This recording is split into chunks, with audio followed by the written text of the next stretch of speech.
അപ്പോൾ ഈ ഡിസംബർ ആകുമ്പോൾ 40 വർഷമാകും.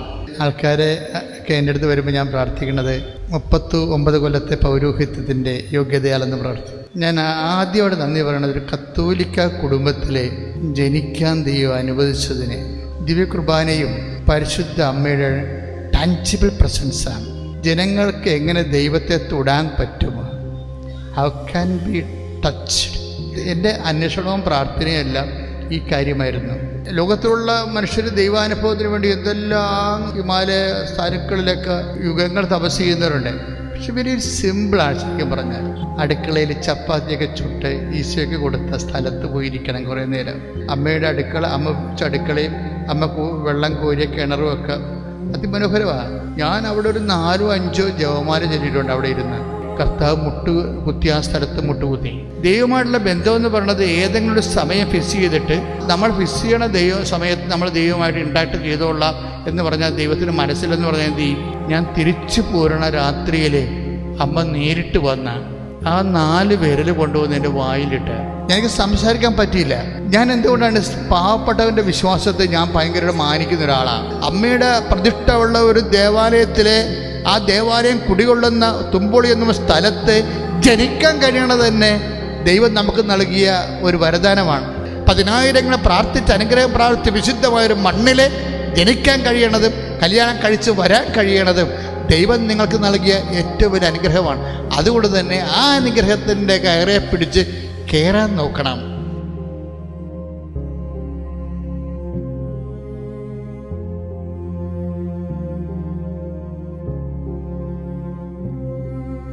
ഈ ഡിസംബർ മാസത്തെ ഹീറോയിൻ എന്ന് പറയുന്നത് അമ്മ തന്നെയാണ്.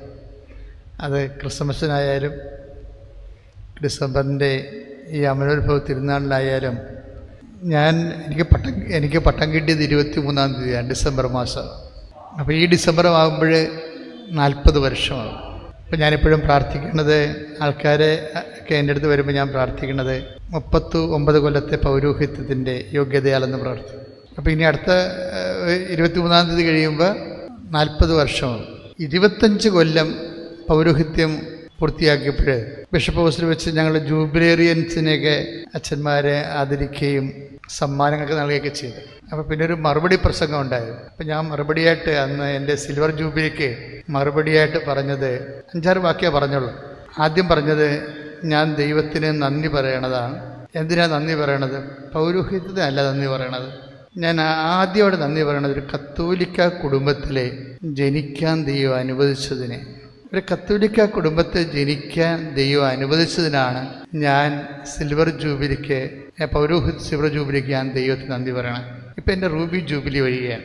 ഇപ്പോഴും എനിക്ക് ആ ഒരു വാക്കിൽ മാറ്റമില്ല. ഒരു മനുഷ്യൻ്റെ ഏറ്റവും വലിയ ധന്യത എന്ന് പറയുന്നത് കത്തോലിക്ക കുടുംബത്തിൽ ജനിക്കാൻ കഴിയുന്നതാണ്. പിന്നെ കത്തോലിക്ക വിശ്വാസത്തെ വളർത്തപ്പെടുക കൂടി ചെയ്യണമെങ്കിൽ അത് ദൈവം നമ്മുടെ പൂർവികരോട് ചെയ്ത സുഹൃതം തന്നെയാണ്. ഇതിൻ്റെ ഏറ്റവും പ്രധാനപ്പെട്ട കാരണങ്ങൾ 1 ദിവ്യകുർബാനയും 2 പരിശുദ്ധ അമ്മയുടെ ടാൻജിബിൾ പ്രസൻസാണ്. ഞാൻ എപ്പോഴും പഠിക്കണ കാലം തൊട്ട് ഇന്ന് വരെ എപ്പോഴും എൻ്റെ മനസ്സിനെ മഥിപ്പിച്ചിരിക്കുന്നത്, ജനങ്ങൾക്ക് എങ്ങനെ ദൈവത്തെ തൊടാൻ പറ്റുമോ? How can be touched? ദൈവത്തെ എങ്ങനെ, എൻ്റെ അന്വേഷണവും പ്രാർത്ഥനയും എല്ലാം ഈ കാര്യമായിരുന്നു. ദൈവത്തെ എങ്ങനെ, വ്യത്യസ്തങ്ങളായ കാലാവസ്ഥയിൽ ജീവിക്കുന്ന ആൾക്കാർക്ക് ദൈവത്തെ എങ്ങനെ ദൈവത്തിൻ്റെ കരം ഗ്രഹിക്കാൻ പറ്റും? അങ്ങനെ ചിന്തിച്ചും പ്രാർത്ഥിച്ചും ഒക്കെ നടന്നതിൻ്റെ ഭാഗമായി എനിക്ക് കിട്ടിയൊരു ബോധ്യവും അനുഭവ ബോധ്യമാണ്. എൻ്റെ ദൈവാനുഭവം എന്താണെന്ന് ചോദിച്ചാൽ ഞാൻ ഉടനെ പറയും അത് ദിവ്യകുർബാനയുടെ അനുഭവവും പിന്നെ മരിയൻ എക്സ്പീരിയൻസ് ആണെന്നാണ്. ദൈവാനുഭവം ഈസിക്കൽ ടു മരിയൻ എക്സ്പീരിയൻസ്. അതിന് കാരണം വെച്ച് കഴിഞ്ഞാൽ ലോകത്തിലുള്ള മനുഷ്യർ ദൈവാനുഭവത്തിന് വേണ്ടി എന്തെല്ലാം ഹിമാലയ സ്ഥാനങ്ങളിലൊക്കെ യുഗങ്ങൾ തപസ് ചെയ്യുന്നവരുണ്ട്. പക്ഷെ വെരി സിമ്പിളാണ്. ശരിക്കും പറഞ്ഞാൽ ഇതിൻ്റെ സാങ്കേതികത ഒന്നും ഇതിനകത്തില്ല. ഈ ജൂബിലി വർഷത്തെ ഞാനൊരു ദിവസം ഇസ്രയേലിൽ പോയി. ഇസ്രയേലിൽ പോയി എൻ്റെ മനസ്സ് മുഴുവൻ ഉണ്ടായിരുന്നത് ഇസ്രയേലിലെ അമ്മ അടുക്കളയിൽ ചപ്പാത്തിയൊക്കെ ചുട്ട് ഈശോയ്ക്ക് കൊടുത്ത സ്ഥലത്ത് പോയിരിക്കണം കുറേ നേരം. എൻ്റെ മനസ്സതാണ് ഉണ്ടായിരുന്നത്. ഇപ്പം നസ്രത്തിലെ അമ്മ താമസിച്ച വീട്. അപ്പോൾ എൻ്റെ കൂട്ടത്തിലുള്ളവരെല്ലാവരും ഇങ്ങനെ അലഞ്ഞു നടക്കുമ്പോഴും ഞാൻ അമ്മയുടെ അടുക്കളയിൽ പോയിരിക്കും. അപ്പോൾ നസ്രത്തിൽ ആ തിരുക്കുടുംബത്തിൻ്റെ ദൈവത്തിൽ അമ്മയുടെ അടുക്കള, അമ്മ വെച്ച അടുക്കളയും അമ്മ വെള്ളം കോരിയ കിണറും ഒക്കെ അതിമനോഹരമാണ്. വളരെ പ്രാചീനമായ സംഭവങ്ങൾ സൂക്ഷിച്ചിട്ടുണ്ട്. ഞാൻ അവിടെ ഒരു 4-5 ജപമാല ചൊല്ലിയിട്ടുണ്ട് അവിടെ ഇരുന്ന്. കാര്യം ഞാൻ ഇതിനാണ് ഇവിടെ വന്നതെന്ന് അമ്മയോട് പറഞ്ഞു. അമ്മയുടെ ഈ അടുക്കള കാണാൻ വേണ്ടിയാണ്. ഞാൻ അതിന് ശേഷം ആ ദിവസങ്ങളിലെല്ലാം 10 ദിവസം അവിടെ ഉണ്ടായിരുന്നു. ഈ 10 ദിവസങ്ങളെല്ലാം ജപമാല കയ്യിൽ നിന്ന് മാറാതെ രാവിലെ എഴുന്നേൽക്കുന്നത് മുതൽ രാത്രി വരെ ഇങ്ങനെ ജപമാല ചൊല്ലിക്കൊണ്ടിരിക്കും. ഒരു കറുത്ത ജപമാലയായി ഓർക്കുന്നുണ്ട്. ജപമാല ചൊല്ലിക്കൊണ്ടിരിക്കും. ആൾക്കാരിങ്ങനെ ഓരോ കാര്യങ്ങളെ ചൂണ്ടിക്കാണിക്കെങ്കിലും കർത്താവ് നടന്ന സ്ഥലങ്ങൾ വരുമ്പോൾ ഞാൻ മുട്ടേ നിൽക്കും. ആരും മുട്ടുന്നില്ലെങ്കിൽ ഞാൻ മുട്ടേ നിൽക്കും. കർത്താവിന് വിസ്തരിച്ച സ്ഥലങ്ങൾ. യെശുവിന് കുർബാന ചൊല്ലിയപ്പോൾ എൻ്റെ കൂടെ നടന്ന പയ്യപ്പള്ളി അച്ഛൻ കുർബാന കൊടുക്കാൻ വേണ്ടി ആൾക്കാരുടെ ഇടയിലേക്ക് പോയപ്പോൾ ഞാൻ പോകാതെ ആ കർത്താവ് മുട്ടുകുത്തിയ ആ സ്ഥലം അവിടെ വലിയ പിച്ചള വെയിൽ കൊണ്ട് കെട്ടിയിട്ടുണ്ട്. ഞാൻ അതിൻ്റെ അകത്ത് കയറി കർത്താവ് കുത്തിയ ആ സ്ഥലത്ത് മുട്ടുകുത്തി. ആ മുട്ടുകുത്തിയിട്ട് ഞാൻ കർത്താവിനോട് പറഞ്ഞു, എന്നെ ശക്തിപ്പെടുത്തണം, ഇക്കാലങ്ങളിൽ നിൻ്റെ ജോലി ചെയ്യണത് വേണ്ടി എന്നെ ശക്തിപ്പെടുത്തണം. ദൈവമായിട്ടുള്ള എല്ലാ ബന്ധങ്ങളും ഒരു ഭക്തിയല്ല സംഭവം, വളരെ തീഷ്ണമായ ഒരു ആത്മാർത്ഥമായ ഒരു ബന്ധമാണ്. എൻ്റെ സഹോദരൻ ഞാൻ ഇങ്ങനെ പറയാൻ കാരണം, ഞാൻ മുമ്പ് പറഞ്ഞില്ലേ, ദൈവ അനുഭവം എന്ന് പറഞ്ഞ equal to experience of Eucharist and Marian experience. അത് ഒത്തിരി വിഷയങ്ങളില്ല. യമ ആസന പ്രാണായാമ പ്രത്യാസം എന്തെല്ലാം വിഷമതകളാണ് ഓരോ സാങ്കേതികവൽക്കരിക്കുമ്പോൾ ദൈവത്തെ അനുഭവിക്കാൻ. പക്ഷേ അമ്മ വളരെ ടാഞ്ചിബിളാണ്.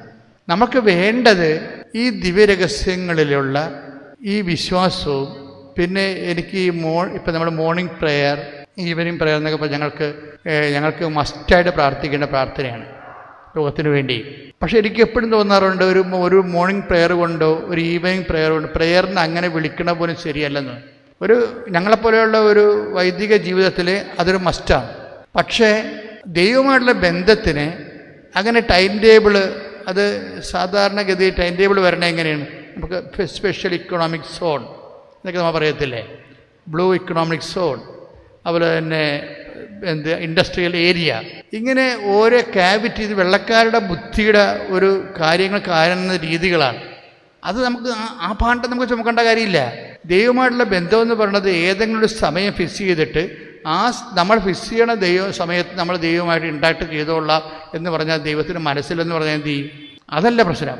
അപ്പം ഇങ്ങനെയുള്ള പ്രെയർ ടൈമൊക്കെ ഉണ്ടാകുകയും അത് നമ്മൾ അടിസ്ഥാനം, അതുപോലും ഇല്ലെങ്കിൽ എല്ലാം തകരും. അത് മെയിൻറ്റെയിൻ ചെയ്തുകൊണ്ട് തന്നെ നമ്മളുടെ എല്ലാം ഓർമ്മകളിലും ചിന്തകളിലും ആലോചനകളിലുമൊക്കെ ദൈവം പ്രധാനപ്പെട്ട വിഷയമാകണം. ഞാൻ ഈ 10 ദിവസം ഇസ്രായേലിൽ ഉണ്ടായിരുന്ന ദിവസങ്ങളെല്ലാം ഈ അമ്മയെക്കുറിച്ചും പിന്നെ ജപമാലകൾ ചൊല്ലിക്കൊണ്ട് തന്നെ ഇരിക്കണം. വേറെ ഒരു കാര്യത്തിൽ ഞാൻ ഇൻവെസ്റ്റ് ആയിട്ടില്ല. എന്നെ പറ്റി ഞാൻ തിരിച്ചു പോരണ രാത്രിയിൽ അമ്മ നേരിട്ട് വന്ന ആ 4 വിരൽ കൊണ്ടുവന്ന് എൻ്റെ വായിലിട്ട് ഞാൻ കയ്യെ പിടിക്കുന്നവർക്കുകൊണ്ട് അതിനുശേഷം എനിക്ക് ഞാൻ വല്ലാത്ത രീതിയിൽ കുളിർന്നു പോയി. എനിക്ക് സംസാരിക്കാൻ പറ്റിയില്ല. ഞാൻ അവിടെ നിന്ന് ചാടി പുറത്ത് വീണിട്ട് കിഴക്കോട്ട് പടിഞ്ഞാട്ടോ ഞാൻ ഓടുകയും എൻ്റെ ജീവിതത്തിൽ ഞാൻ ഇതെല്ലാം എഴുതിയിട്ടുണ്ട്. അത് എക്സ്പീരിയൻസ് വെച്ചാൽ. എന്നിട്ട് ഞാനൊരു കടലിൽ പോയി ചാടി. കടലാണോ നൈൽ നദിയാണോ എന്ന് എനിക്കറിയത്തില്ല. ഞാൻ ഈജിപ്തിൽ വെച്ചായിരുന്നോ. എന്നിട്ട് ഞാൻ ഒരു കണക്കിന് വല്ല ചുറകവല്ലോ ഞൊട്ടിയെടുത്താൽ എന്ത് വിചാരിച്ചുകൊണ്ട് പേടിച്ച് പുറത്തേക്ക് വന്നോ. എന്നെ അണച്ചണച്ച് ഞാനിരുന്നു. പക്ഷേ ഞാൻ നാട്ടിൽ വന്നപ്പോൾ ആ ഒരു ഫീലാണ്. അപ്പം ഞാൻ ബൈബിള് തുറക്കും. എന്നിട്ട് എന്താണ് രാത്രി സംഭവിച്ചത് ഞാൻ അമ്മയോട് ചോദിച്ചു. അപ്പോൾ പറഞ്ഞ്, നിൻ്റെ പ്രസംഗങ്ങൾ ഞാൻ അടയാളം കൊണ്ട് സ്ഥിരീകരിക്കുമെന്നാണ്. ഞാൻ നിങ്ങളോട് പറയാൻ കാര്യം, ദൈവാനുഭവം എന്ന് പറയുന്നത് സിമ്പിളാണ്, സത്യമാണ്. അതുകൊണ്ട് തന്നെ അത് സിമ്പിളാണ്. സത്യം ഒരിക്കലും സങ്കീർണമാകത്തില്ല. സത്യമാണെങ്കിൽ അത് സിമ്പിളായിരിക്കും. ഞാൻ എന്തുകൊണ്ടാണ് പാവപ്പെട്ടവൻ്റെ വിശ്വാസത്തെ ഞാൻ ഭയങ്കരമായിട്ട് മാനിക്കുന്ന ഒരാളാണ്. എന്നുവെച്ചാൽ അതിൻ്റെ അകത്ത് ബൗദ്ധികമായ വങ്കത്വമോ മറ്റു തരത്തിലുള്ള ഒരു ഇൻഹിബിഷൻസോ ഒന്നുമില്ല. അത് ലളിതമാണ് ഭയങ്കര. നമ്മുടെ ലളിത വിശ്വാസത്തിൽ തന്നെ വൈകാരിക ഭ്രാന്തൊന്നും കാണിക്കേണ്ട കാര്യമില്ല. പക്ഷെ ആ വിശ്വാസത്തിൻ്റെ പറ്റിയൊരു ജീവിതം ഒന്ന് ക്രമീകരിച്ചാൽ, വിശ്വാസം സത്യമാണെന്ന് അറിയണമെങ്കിൽ ജീവിതം സത്യമായിരിക്കണം. നമ്മുടെ മുമ്പിലുള്ള ഒരു പ്രശ്നം, വിശ്വാസത്തിന് പറ്റിയൊരു ജീവിതത്തിന് വേണ്ടി ഇപ്പം അമ്മയെ കാണുമ്പോൾ എലിസബത്ത് എന്താ പറഞ്ഞത്? എലിസബത്തല്ല പറഞ്ഞത്, പരിശുദ്ധാത്മാവാണ് പറഞ്ഞത് എലിസബത്തിലൂടെ. മേരി, കർത്താവ് നിന്നോട് അരുളി ചെയ്ത കാര്യങ്ങൾ നിറവേറുമെന്ന് വിശ്വസിച്ച നീ ബ്ലെസ്സഡ്. നീ ബ്ലെസ്സഡ് ആണ്. എങ്ങനെയാണ് ബ്ലെസ്സഡ് ആയത്? നീ അനുഗ്രഹീതയാണ്. ഒരു വ്യക്തി അനുഗ്രഹീതനാണോ അനുഗ്രഹീതയാവണത് എങ്ങനെയാണ്? കർത്താവ് അരുളിച്ചത കാര്യങ്ങൾ നിറവേറുമെന്ന് വിശ്വസിക്കണം. നിറവേറുമെന്ന് വിശ്വസിക്കുന്ന കർത്താവ് അരുളിച്ചത് എന്ത് കാര്യമാണ് അരുളി ചെയ്തത്? യാക്കോബിൻ്റെ ഗോത്രത്തിൽ അവൻ എന്നേക്കും വലിയവനായിരിക്കും, അവൻ്റെ രാജ്യത്തിന് അവസാനം ഉണ്ടാകുകയില്ല. അതാണ് കർത്താവ് വിളിച്ചത് കാര്യങ്ങൾ. അവൻ്റെ രാജ്യത്തിന് അവസാനം ഉണ്ടാകുകയില്ല എന്നുള്ളതാണ് കർത്താവ് അരുളിച്ചത് ഏറ്റവും വലിയ കാര്യം, രഹസ്യം എന്ന് പറയണത്. അതിൻ്റെ വിഷയം എന്ന് പറയണത് ഈ കുരിശിൻ്റെ ചുവട്ടിൽ കർത്താവിൻ്റെ ചോരയെ ചവിട്ടി ഒരു കുറവിറച്ചിയായിട്ട് സ്വന്തം മകൻ മരണത്തിൻ്റെ മുഖം അവസാനത്തെ മണിക്കൂർ പങ്കിടുന്ന സമയത്ത് ആ സ്ഥലത്ത് പരിശുദ്ധ അമ്മ നിന്നിരുന്നു എന്നാണ് പറയണത്.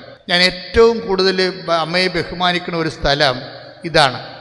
അതായത് കുരിശിൻ്റെ ചുവട്ടിലുള്ള നിപ്പ്. എന്താണ് ആ നിപ്പിൻ്റെ അർത്ഥം? എന്താ? പിന്നെ അമ്മ അങ്ങ് മാഞ്ഞു പോണത് കാണാം. ബഹളങ്ങളില്ല, പിന്നെ ആരും അമ്മയെക്കുറിച്ച് കേൾക്കുന്നില്ല. പിന്നെ മേരി മാഗ്ഡലിനാണ് അമ്മയ്ക്ക് ഒരു ഡ്യൂപ്പായിട്ട് വരണത്. അവരാ പിന്നീട് സുഗന്ധക്കൂട്ടൊക്കെ ഉണ്ടാക്കുന്നതും രാത്രി ഓടുന്നതും വെളുപ്പിനെ ഈശോനെ കാണുന്നതും. മേരി ഈ കുരിശിൻ്റെ ചുവട് വെച്ച് സ്റ്റോപ്പ് ചെയ്യും. കാര്യം അമ്മയ്ക്കറിയാം, അമ്മയോട് പറഞ്ഞിട്ടുണ്ട്. എന്താ പറഞ്ഞത്? അവൻ്റെ രാജ്യത്തിന് അവസാനമുണ്ടാകില്ലെന്ന്. അവസാനമില്ലാത്ത രാജ്യത്തിലേക്ക് അവൻ എടുക്കപ്പെട്ടു എന്നുള്ള ഉയർത്തെഴുന്നേൽപ്പിൻ്റെ രഹസ്യം പുനരുത്ഥാനത്തിൻ്റെ പ്രഥമ സാക്ഷി അപ്പോസ്തലൻ മേരി മാഗ്ഡലിനല്ല, അത് പരിശുദ്ധ അമ്മയാണ്. ഞാൻ എപ്പോഴും ചിന്തിച്ചു പോയിട്ടുണ്ട്. അതായത് ഒരു പുനരുത്ഥാനമാണ് നമ്മുടെയൊക്കെ എല്ലാം നിലനിൽപ്പിൻ്റെ ആസ്തി അടിത്തറയെങ്കിൽ അതെങ്ങനെയാണ് മേരി മാഗ്ഡലിന് വന്നതെന്ന് ഞാൻ എപ്പോഴും ചിന്തിച്ചിട്ടുണ്ട്. പരിശുദ്ധാത്മാവിനോട് പറഞ്ഞ ഒരു പുസ്തകത്തിൽ നിന്ന് വായിച്ചതല്ല, പരിശുദ്ധാത്മാവ് പറഞ്ഞ് എന്നെ കറക്റ്റ് ചെയ്തു. അത് മേരി മാഗ്ഡലിനല്ല, പുനരുത്ഥാനത്തിൻ്റെ സാക്ഷി പരിശുദ്ധ അമ്മയാണ്. നമ്മളെ സമയം നമുക്ക് മുമ്പിൽ അമ്മ അവശേഷിപ്പിച്ചു പോയുള്ള ഒരു വിളി, ദൈവവിളി എന്ന് പറഞ്ഞാൽ എന്താണ്?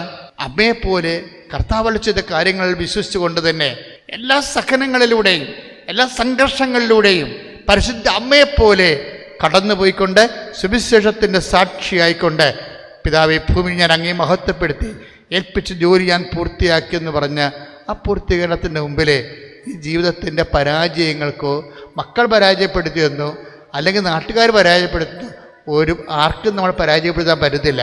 ഒരു വിശ്വാസിയെ ആർക്കും പരാജയപ്പെടുത്താൻ പറ്റത്തില്ല. കാരണം വിശ്വാസിയുടെ അവകാശം വിജയമാണ്. വിജയത്തിൻ്റെ അന്ത്യം നിത്യതയും ദൈവത്തോട് വാസ്തവമാണെങ്കിൽ ഈ പരാജയങ്ങളെല്ലാം ആ വിജയത്തിന് വേണ്ടിയുള്ള വളമായിട്ടാണ് മാറുന്നത്. അത് നമ്മളെ പഠിപ്പിച്ചത് പരിശുദ്ധ അമ്മയാണ്. അമ്മയുടെ തിരുനാൾ നമ്മൾ ആഘോഷിക്കുമ്പോൾ അതുകൊണ്ടാണ് ഞാൻ പറഞ്ഞത്, അമ്മയുടെ പ്രതിഷ്ഠ ഉള്ള ഒരു ദേവാലയത്തിലെ ആ ദേവാലയം കുടികൊള്ളുന്ന തുമ്പോളി എന്ന സ്ഥലത്ത് ജനിക്കാൻ കഴിയണത് തന്നെ ദൈവം നമുക്ക് നൽകിയ ഒരു വരദാനമാണ്. അതുകൊണ്ട് തന്നെ നമ്മുടെ ജീവിതത്തിൽ ഇത് നന്ദി പറയണം. അതായത് പരിശുദ്ധ അമ്മയുടെ പ്രതിഷ്ഠ ഉള്ളൊരിടത്ത് 10,000 പ്രാർത്ഥിച്ച് അനുഗ്രഹം പ്രാർത്ഥിച്ച് വിശുദ്ധമായൊരു മണ്ണിൽ ജനിക്കാൻ കഴിയണതും കല്യാണം കഴിച്ച് വരാൻ കഴിയണതും ദൈവം നിങ്ങൾക്ക് നൽകിയ ഏറ്റവും വലിയ അനുഗ്രഹമാണ്. അതുകൊണ്ട് തന്നെ ആ അനുഗ്രഹത്തിൻ്റെ കയറെ പിടിച്ച് കയറാൻ നോക്കണം.